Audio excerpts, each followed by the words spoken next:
Buen día, equipo Orso. Siguiendo con nuestro programa de capacitación continua, en este tercer módulo vamos a ver la importancia del manejo de PEPs.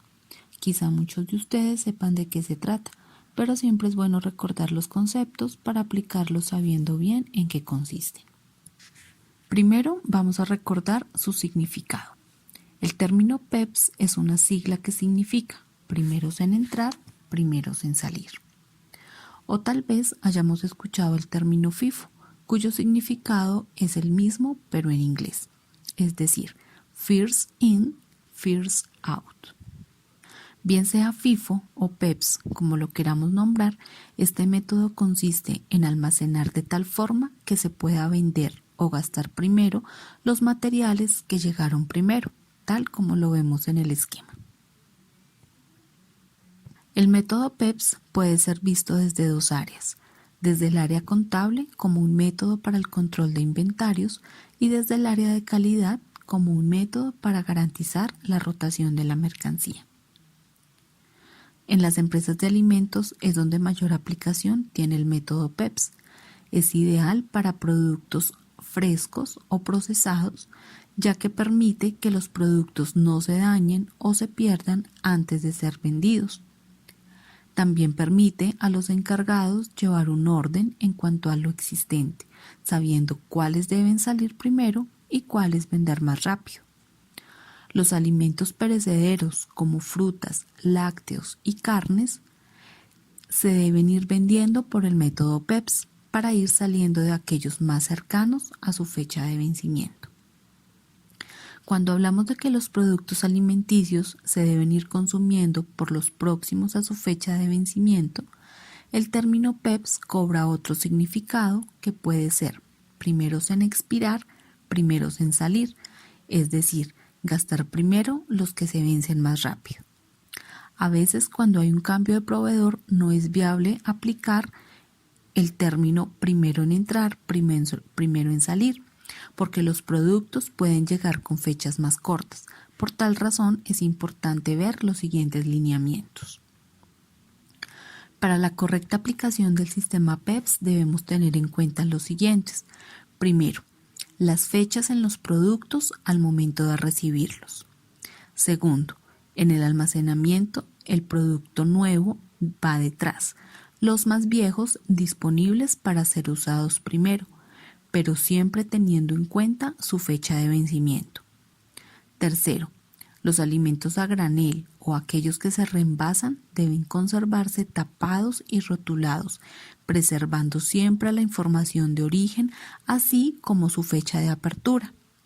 Y cuarto, a diario controlar los productos y descartar los deteriorados o vencidos. Recordemos que una manzana podrida puede dañar el resto. Entonces siempre es importante revisar el estado de la mercancía, no solo la información de rotulado.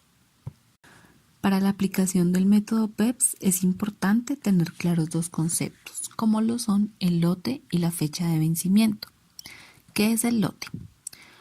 Por normatividad, el lote es definido como el conjunto de unidades de venta de un alimento producido, fabricado o envasado en condiciones prácticamente iguales, que se identifican por tener el mismo código o clave de producción, es decir, el código que identifica los productos que fueron elaborados en un día o en un turno de producción o con determinadas materias primas.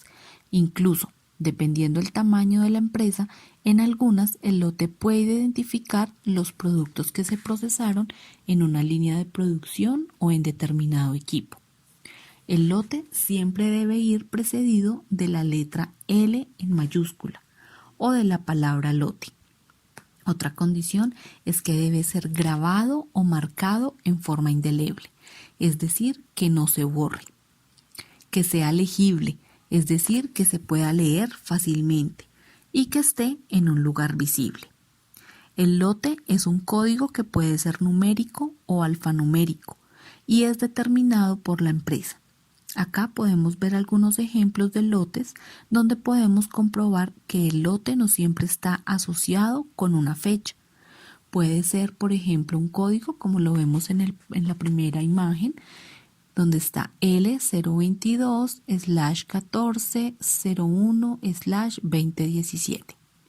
Uno más corto, como el otro pequeñito que vemos ahí, que es LOT 78. Y un tercer ejemplo, que es el rotulado que aplicamos en Orzo, donde se relaciona la base con la que fue elaborado el helado.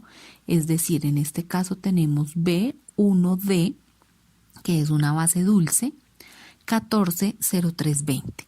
Ese es el código que nosotros internamente hemos determinado.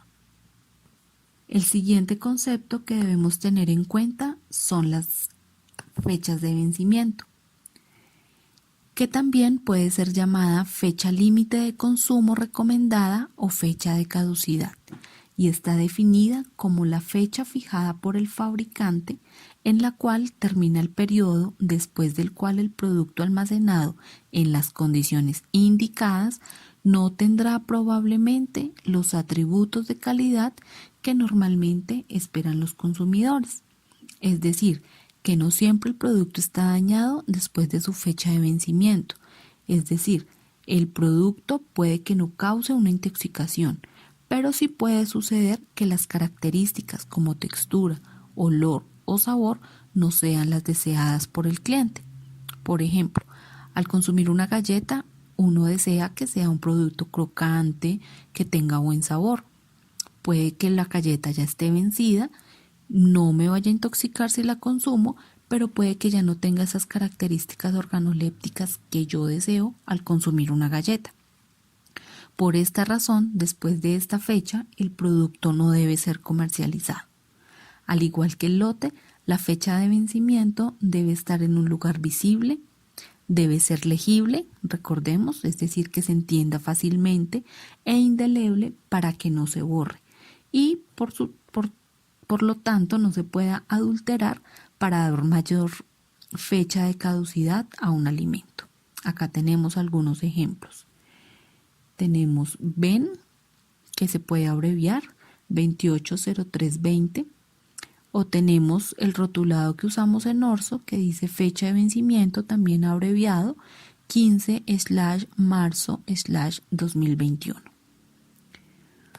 Bueno, compañeros, muchas gracias por su atención y por favor no olvidemos responder la evaluación correspondiente al módulo 3. Buen día.